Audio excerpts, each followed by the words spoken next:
ہم کریں گے ہر مظلوم کی حمایت۔ السلام علیکم، میں ہوں حرین فاطمہ اور آپ دیکھ رہے ہیں حمایتی نیوز HD چینل۔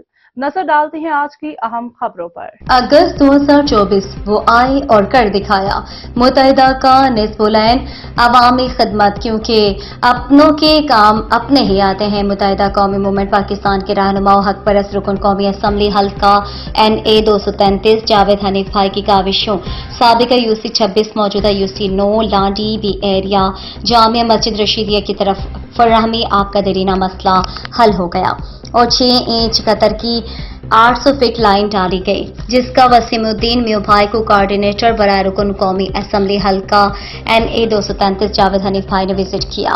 اس موقع پر بڑی تعداد میں علاقہ عوام موجود تھے، جنہوں نے اپنے دیرینہ مسئلے کے حل پر متحدہ قومی موومنٹ پاکستان کی قیادت، رکن قومی اسمبلی حلقہ NA 233 جاوید حنیف بھائی، town organizer Korangi town Sajid Rajput بھائی، کوارڈینیٹر وسیم الدین میو بھائی، مینیجنگ ڈائریکٹر واٹر بورڈ صلاح الدین صاحب، سپرنٹینڈنٹ انجینئر اسلم احوان صاحب کا شکریہ ادا کیا، دعائیں دی اور متحدہ قومی موومنٹ پاکستان کے حق میں نعرے لگائے۔ اس موقع پر UC ذمہ داران جاوید شیخ بھائی، ظفر سائیں بھائی موجود تھے۔ متحدہ قومی موومنٹ پاکستان کورنگی ٹاؤن ظہیر عباس کی رپورٹ۔